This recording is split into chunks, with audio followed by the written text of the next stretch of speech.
수학 탐정입니다. 제가 이 배경화면 뭐였나요?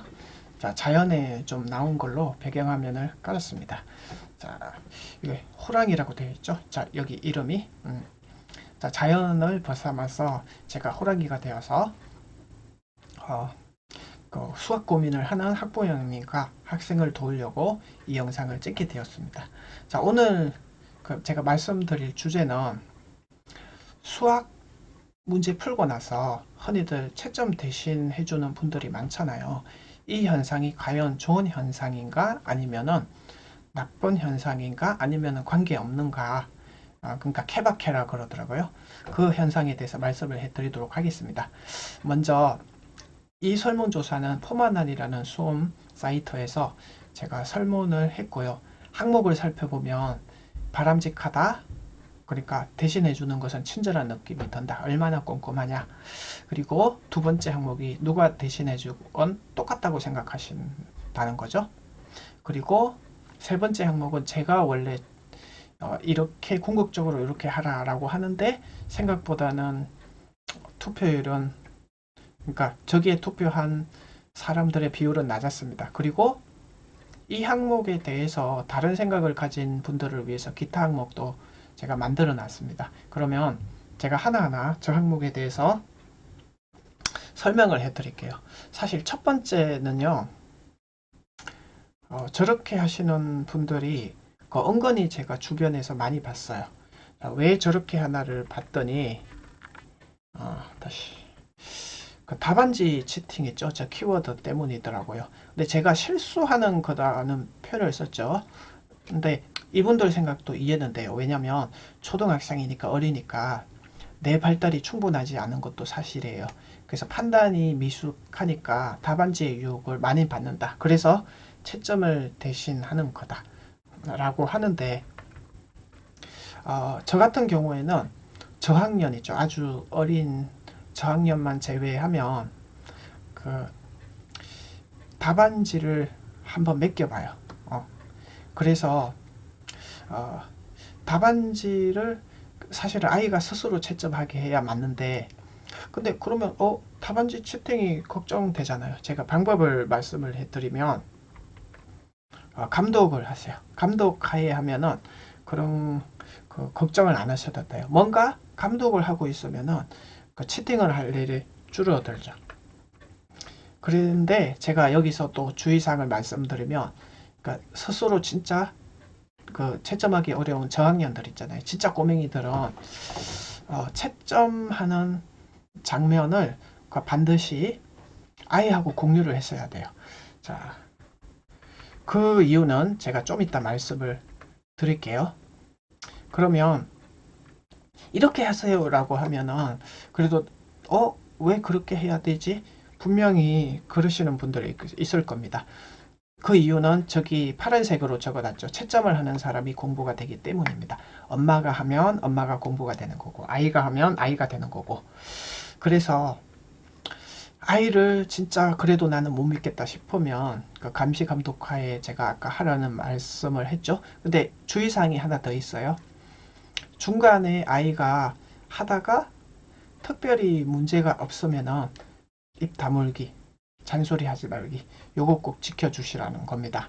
그리고 좀 답답해도 아이가 스스로 하는 거를 끝까지 지켜본 다음에 마지막에 야, 이거는 이렇게 하는 것은 어떠냐, 이렇게 권유를 하는 겁니다. 자, 요게 굉장히 효과적이에요. 그러니까 인내력이 많이 필요해요. 그래서 이게 어떤 효과가 있냐면은 수학 상위권 되고 싶잖아요. 우리 아이가 수학 잘했으면 좋겠죠. 그러면 이 수학 최상위권들은 메타인지 능력. 자, 메타인지 능력 나가죠? 내가 뭘 알고 뭘 모르는지 구분하는 능력. 수학 공부를 어떻게 해야지, 이런 능력이 바로 스스로 채점하면서 길러지기 때문입니다. 자, 그리고 또 계속 근거를 말씀을 해 드릴게요. 아이들이 게임에는 잘 빠지잖아요. 수학에는 잘 안 빠지잖아요. 그런데 수학에 더 안 빠지게 만드는 작업이 바로 이 대신 채점해 주는 거. 자, 게임에 왜 아이들이 빠질까요?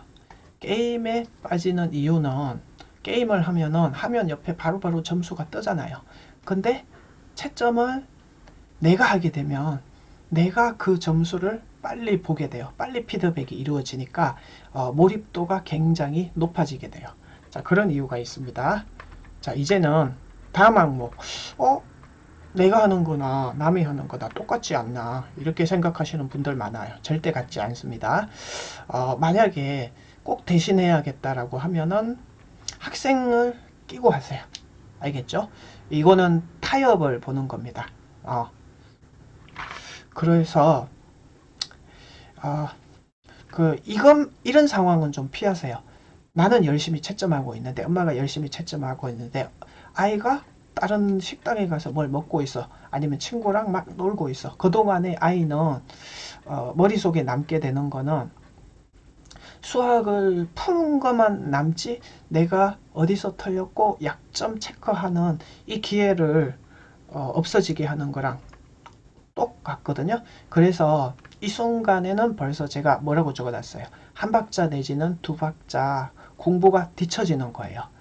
그러니까 저 토끼를 잡으려는데 지금 현장에서 체포해서 잡아야지, 채점을 누군가 대신하고 아이가 다른 데 가 있는 동안에 벌써 토끼는 저 산 정상까지 올라가고 그 다음에 토끼를 잡으려는 거랑 똑같거든요. 그래서 채점하는 동시에 아이가 그 채점을 보고 틀렸는데 내가 저기서 실수했네, 요 상황을 포착하게 만들어야 된다는 뜻입니다. 자, 그리고요, 절대 같지 않다는 거고요, 꼭 끼고 하라는 거고요, 스스로 채점할 수 있는 부분은 채점을 하라, 그런 얘기를 적었고요. 그리고 궁극적으로는 나중에 아이가 스스로 해설지 보고 해독하는 능력, 그것도 키워야 된다, 그런 얘기를 한 거고요. 자, 핵심 키워드만 제가 말씀을 해드리고요. 세 번째가 원래는 제가 궁극적으로 지향하는 바인데, 그래도 학부모님들 불안하시잖아요. 그죠? 아이를 믿을 수 없기 때문입니다. 이거 좀 개선을 좀 하셔야 되는데, 아이를 믿어준다는 거 이거 굉장히 중요하거든요. 많은 거 있잖아요. 우리 아이 서울대 보냈다, 이런 아이를 잘 키운 학부모님들을 보면은 애를 믿어줬다는 공통점이 있어요. 근데 그게 메타인지 능력하고 관련이 있거든요. 만약에 아이를 안 믿었다면 채점도 대신 해주고 그랬을 거잖아요. 그 한번 영상을 한번 어머님들도 직접 찾아보세요. 꼭 엄마가 다 해줘가지고 잘 길러진 학생들이 있는지 그걸 한번 보세요. 근데 만약에 진짜 우리 아이가 관리 감독이 철저하게 해야 되는 게 있다면 이 방법을 추천해 드려요. 자, 한번 질문을 던져 보시는 거죠. 정말 너가 이해를 했니? 이거 초등학교 수학 정도는 어머님들도 좀 아시는 분들이 되게 많잖아요. 그렇게 질문을 던져서 그래도 안 되겠다 싶으면은 시험을 본다는 거죠. 자, 요거를 추천해 드리고요. 그러니까 제가 마무리를 하면서 자아고갈 이론이라는 거를 한번 말씀을 해 드릴게요. 이거는 1990년대 말에 어떤 서양의 학자인데 제 이름은 기억이 안 나요. 두 그룹으로 나눴는데 A 그룹은 그냥 영화를 보라 그러고 B는 자막을 무시하고 영화를 한번 봐라. 그러니까 B 그룹에 조금 뭔가 주문을 한 게 있으니까 부담을 준 거죠. 혈당량을 조사했더니 B 그룹이 그 혈당량 감소가 급격히 일어났습니다. 자, 요게 시사하는 바가 뭐냐면은 채점을 대신 오늘 주제하고도 연관 있죠. 그 해주는 것 역시 뭐냐면은 그 단순한 메타 인지 능력도 뺏어가기도 하지만 수학 공부 의지력도 같이 뺏어간다는 손실이 있어요.